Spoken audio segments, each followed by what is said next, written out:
Hi friends, welcome to under TV. ఈరోజు senior journalist Mahesh గారు మనతో ఉన్నాడు. హాయ్ మహేష్ గారు. నమస్తే. సో ఈరోజు నర్సింగ్ పోలీస్ స్టేషన్లో ప్రముఖ యూట్యూబర్ అర్షసాయి మీద కేసు బుక్ అయింది. అసలు ఏంటండి మన సమాజం ఎలా వెళ్తుంది? ప్రతిరోజు ఏదో ఒక అమ్మాయి మీద ఏదో జరుగుతుంది. ఏంటి ఏమవుతుంది అసలుకి?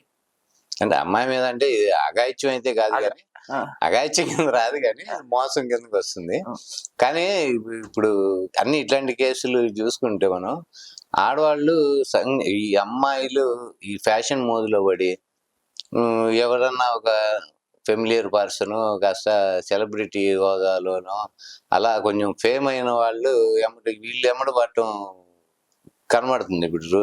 ఎందుకంటే వీళ్ళకి ఏంటంటే డబ్బు ఫేము ఎమ్మట వీళ్ళు పడుతున్నారు. దాంతో మీకు సహజంగా బయట అబ్బాయిలకి ఏం కొదవలేదు.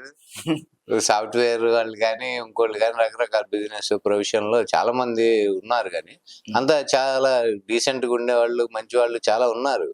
ఇప్పుడు వీళ్ళు ఏంటంటే ఫ్యాషన్ పేరుతో వీళ్ళకి అదొక ప్యాషన్ అయిపోయి ఎవడో మంచి ఫెమిలియర్ రోడ్ కావాలి పర్సన్, ఇట్లా ఈ ఉద్దేశంతో వీళ్ళ ఎమ్మడ పట్టడం. వాడు సహజంగానే ఈ ఒక పాపులారిటీ లేకపోతే ఒక సెలబ్రిటీ హోదా వచ్చిన తర్వాత వీడు ఎట్లాగూ ఒకదానికి స్టిక్ అయి ఉండడు. వీడి చాయిసెస్ మారుతుంటాయి, వీడు ఐడియాలజీ మారుతుంటుంది, వీడి టేస్ట్ మారుతుంటుంది. ఇట్లా దీంతో ఏంటంటే ఈ అమ్మాయిలు వచ్చిన వాళ్ళు మోసపోవటం ఇవి జరగటము, వీళ్ళు పోయేమో కంప్లైంట్లు ఇవ్వటం, వీళ్ళు ఆశ ఇచ్చింది జరక్కో లేకపోతే ఏదో కారణాలతో వీళ్ళు కేసులు పెడతాం ఇవి జరుగుతున్నాయి. ఇప్పుడు ఈ కేసు కూడా నార్సింగ్ పిఎస్ లో కంప్లైంట్ అమ్మాయి చేయటానికి వెళ్ళింది. వాళ్ళ అడ్వకేట్ తీసుకొని పిఎస్కి వెళ్ళిందామా కంప్లైంట్ ఇవ్వటానికి. అది చూస్తే మనం కథలన్నీ కంచికెళ్ళినట్టు ఈ కొన్ని కేసులు ఇటువంటివి మొత్తం నార్సింగ్ పోలీస్ స్టేషన్ లోనే రిజిస్టర్ అవుతున్నాయి. నార్సింగ్ పోలీస్ స్టేషన్ దీనికి ఫేమస్ అయిపోయింది పాపం. అక్కడ వాళ్ళు ఆ సిబ్బంది కానీ ఆ స్టేషన్ సంబంధించిన పోలీసు వారికి ఇటువంటి కేసులు పెద్ద తలనొప్పిగా తయారైంది. ఇప్పుడు రీసెంట్ గా ఇప్పుడు మన జానీ భాష అది అక్కడ జరిగింది. లావణ్య రాజ్ తరుణ్ వాళ్ళ కేసు అక్కడే అయింది. ఇప్పుడు ఇది ఇంకోటి. ఇప్పుడు ఈ కేసు ఇంకా పూర్తిగా వాళ్ళు ఇన్వెస్టిగేషన్ లో ఉన్న పరిస్థితుల్లో ఇప్పుడు ఇది మళ్ళీ కొత్తగా ఈఎంఐ కేసు పెడతానికి వెళ్ళటం జరిగింది. అదే ఇప్పుడు వాళ్ళకి వర్క్ ప్రెషర్ కూడా ఎక్కువైంది కాబట్టి అదనంగా సిబ్బంది కూడా అవసరమే వచ్చేట్టుంది. నార్సింగ్ పోలీస్ స్టేషన్ కి సెపరేట్ గా ఒక స్టాఫ్ ని సెలబ్రిటీ పిఎస్ లాగా ఒక స్టాఫ్ ని ఎక్స్ట్రాగా వీళ్ళు పెట్టుకోవాల్సిన పరిస్థితి వచ్చేటట్టుంది.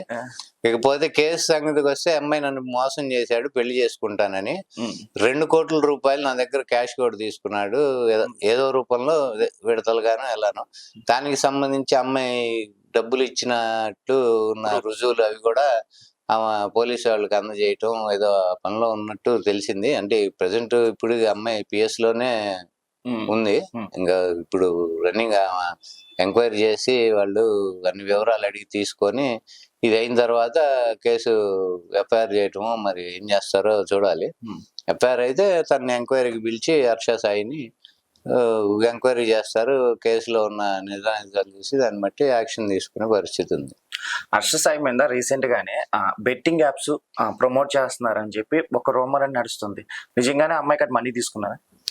అమ్మాయి మనీ తీసుకున్నా ఉంటాడా లేదా అనేది అమ్మాయి ప్రూఫ్స్ ఇచ్చిన దాన్ని బట్టి మనకు అర్థమవుతుంది. కానీ మనీ విషయం అంటే ఇప్పుడు అతను ఫస్ట్ నుంచి ఏంటంటే మనీ జనానికి పంచుతున్నాడు, వాళ్ళకి సాయం చేస్తున్నాడు కాబట్టి ఇతను డబ్బులు ఎందుకు తీసుకుంటాడు అనే ఉద్దేశం ఉంటుంది. కానీ డబ్బు ఎవడు ఇచ్చేది కాదు, వచ్చే డబ్బు వస్తూ ఉంటుంది, వెళ్ళే డబ్బు వెళ్తూ ఉంటుంది. ఇతను పాపులారిటీ కోసం కూడా ఈ మనీ డిస్ట్రిబ్యూషన్ వాళ్ళకి వీళ్ళకి సాయం చేయటం అదేంటంటే ఇతను మామూలు బేసికల్ గా యూట్యూబర్. ఫస్ట్ యూట్యూబ్ లో ఇతను చేసే ఈ పనులకి వీటికి చాలా మంది సాయికి ఒక కైండ్ ఆఫ్ ఫాలోయింగ్ ఉంది అండ్ ఆయన వాయిస్ కు చాలా మంది ఫ్యాన్స్. రీసెంట్ గా కూడా ఒక మూవీ స్టార్ట్ చేశారు.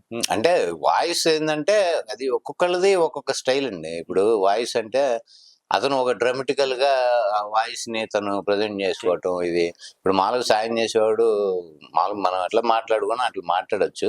దానికి ఏంటంటే ఒక వాయిస్ ఓవర్ ఇస్తారు చూసారు మన మూవీస్ లోనో లేకపోతే ఏదైనా ఒక డాక్యుమెంటరీకి ఆ టైప్ లో ఇతను ఒక వాయిస్ ఓవర్ ఒక బేస్ వాయిస్ లో ఒకటి ఇచ్చి అదే కూడా ఏంటంటే జనాన్ని అట్రాక్ట్ చేయడానికి అదొక తను ఫాలో అయిన స్ట్రాటజీ ఏదో.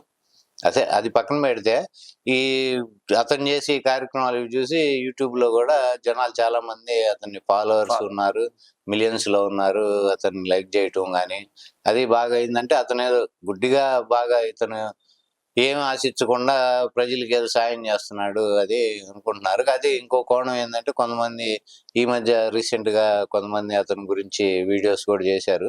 ఇతనికి డబ్బులు ఎలా వస్తున్నాయి, దాంతో బెట్టింగ్ యాప్ల్ని ప్రమోట్ చేసి ఇతను ఒక్కొక్క బెట్టింగ్ యాప్ కి 70 లక్షల నుంచి ₹1,00,00,000 దాకా తీసుకొని బెట్టింగ్ యాప్ల్ని ప్రమోట్ చేస్తున్నాడు. ఇతనికి ఒక టీం ఉంది. ఈ టీంలో ఏంటంటే వీళ్ళు ఇతనికి ఇంతమంది మిలియన్స్ ఫాలోవర్స్ ఉన్నారు కాబట్టి వాళ్ళల్లో చాలా మంది అంటే లక్షల్లో ఉన్నారు కాబట్టి ఈ బెట్టింగ్ యాప్ అతను ప్రమోట్ చేస్తే వాళ్ళు దాన్ని ఇన్ఫ్లుయెన్స్ అయ్యి ఇతను చెప్తున్నాడు కాబట్టి వాళ్ళ బెట్టింగ్ యాప్ల్లో డబ్బులు పెట్టి పోగొట్టుకోవటం ఇది. బెట్టింగ్ యాప్లో ఎవరికి డబ్బులు రాకపోయే ఉంటాయి కానీ ఇనిషియల్ గా బిగినింగ్ లో వస్తాయేమో కానీ 1-2 సార్లు అది చూసి వీళ్ళు ఆశపడి మళ్ళీ బెట్టింగ్ ఆడతాం ఉన్న డబ్బులు మొత్తం ఊడ్చిపోయి ఇక అప్పులు పాలవటము. కొంతమంది ఈ బెట్టింగ్ యాప్ల్లోనే అప్పులు పాలైపోయి తీర్చుకోలేక ఎవడికి చెప్పుకోలేక ఆత్మహత్య చేసుకున్న వాళ్ళు కూడా ఉన్నారు ఇందులో. మనం చూసాం అది కూడా. అటువంటి బెట్టింగ్ యాప్ల్ని ప్రమోట్ చేసి ఇతను ఒక్కొక్క దానికి ₹1,00,00,000 నుంచి ఇంకా అంతకు మించి ఎక్కువ తీసుకోవటము అవి ప్రమోట్ చేయటం. ఇతనికి ఒక టీము క్రియేట్ చేసుకొని ఈ టీం అంతా ఏంటంటే ఒక బినామీ అకౌంట్లతో వాళ్ళు అకౌంట్స్ పెట్టుకొని అందులోకి అకౌంట్ డబ్బులు వచ్చే డబ్బులు ట్రాన్స్ఫర్ అవుతాయి. ఇంకో రూమర్ కూడా ఉందండి. ఈ టీం అయితే ఎవరు ఉన్నారో వాళ్ళ టీం ఎవరిని రివీల్ చేయరు.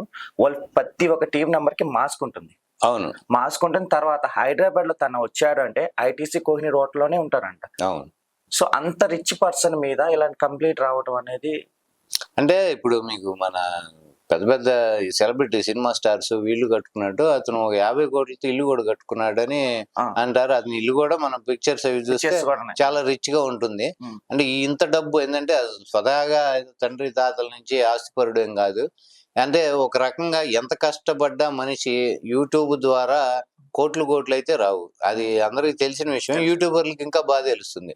వీళ్ళు చాలా మంది కష్టపడి పాపం వాళ్ళు చాలా ఈ కంటెంట్ అది పెడుతుంటారు. వాళ్ళకి ఏదో మాయితే 1,000 లక్షల్లో వస్తాయి కానీ కోట్లల్లో అయితే యూట్యూబ్ లో డబ్బులు వచ్చే పరిస్థితి ఎక్కడో ఉంటుందేమో కానీ అది కూడా అయితే మనకు తెలిసి అయితే ఎవరికి అంత రెవెన్యూ అయితే ఉండదు.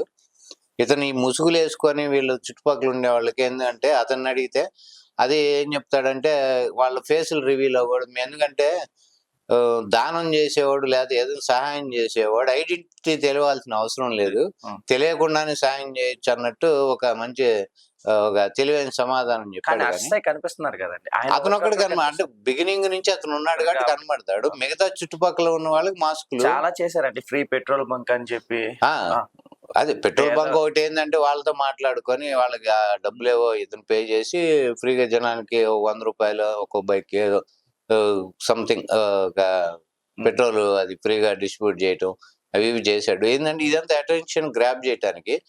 ఇప్పుడు ఇంత ఉదారంగా ఇతను చేస్తున్నాడు కాబట్టి ఇతను ఏదైనా ఒక్క చిన్న ప్రమోషన్ చేసినా లక్షల్లో జనం వచ్చేసి దానికి అట్రాక్ట్ అయ్యి ఇతను చెప్పాడు కాబట్టి మనం చెయ్యొచ్చు, నమ్మొచ్చు అనే ఒక క్రెడిబిలిటీ అతను క్రియేట్ చేసుకోవడానికి ఈ పనులు చేసి తర్వాత క్రెడిబిలిటీ వచ్చిన తర్వాత ఇతను అప్పుడు ఇంకా గెయినింగ్ అనేది బిగిన్ చేశాడు. ఆ బిగిన్ చేయటంతో చాలా మంది లాస్ అయ్యారు ఇట్లా లక్షల్లో. అది కూడా ఈ మధ్య రీసెంట్ గా ఒక అతను యూట్యూబ్ మన వీడియోస్ లో లైవ్ అన్ని చెప్పి చూపించి కేసు పెడతాం. ఆ కేసు ఏమైంది కూడా తెలియదు. ఇప్పుడు ఇతను అంత హౌస్ రిచ్ లైఫ్ మెయింటైన్ చేసుకుంటూ మంచిగా మీరు 5 స్టార్ హోటల్లో దిగటం, ఎక్కడికి వెళ్ళినా అదే ఫారెన్ ట్రిప్లు అవి వెళ్ళటం. తర్వాత పాన్ ఇండియా సినిమా అని చెప్పి మెగా అని చెప్పి ఒక సినిమా స్టార్ట్ చేసి ఇతనే హీరో, ఇతనే ప్రొడ్యూసరు, ఇతనే డైరెక్టరు. దాంతో ఇతను ఒక మెగా అని ఒక మూవీ కూడా స్టార్ట్ చేశాడు. అది జరిగి చాలా రోజులు ఇంతవరకు దాని గురించి ఏమి అప్డేట్ లేదు. ఇప్పుడు మూవీ కోసమేనండి చాలా నెలల నుంచి ఒక్క వీడియో కూడా యూట్యూబ్ లో పబ్లిష్ చేయట్లేదు. ఈ మూవీ కోసం అని చెప్పి రిమైనింగ్ వీడియోలు అంటే మీకు బిగ్ స్క్రీన్ మీదకి వచ్చేటప్పటికి ఇంకా ఈ చిన్న స్క్రీన్ మీద తొందరగా ఫేస్ గానీ ఏదైనా రివీల్ చేయరు కదా సహజంగా. అందుకని ఇతను అవి ఆపేసి ఈ పనులు చేస్తున్నాడు. ఈ టీము వీళ్ళతో ఏంటంటే బెట్టింగ్ యాప్ల్ని మంచిగా ప్రమోట్ చేసుకోవటం అవి చేసుకుంటూ ఆ ఎర్నింగ్ అయితే ఉంది. ఈ అమ్మాయి విషయంలో పాపం మరి ఏం జరిగిందో మనకు తెలియదు కానీ పెళ్లి చేసుకుంటా అని మోసం చేశాడని ఆమె అమ్మాయి వాళ్ళ కేసు పెడతాను రావడం జరిగింది, అడ్వకేట్ తో సహా వచ్చిందామా అంటే విత్ అడ్వకేట్ ఆమె ఏదో సమ్ ప్రూఫ్స్ తీసుకొని పిఎస్కి వచ్చినట్టు మనకు కనబడుతుంది.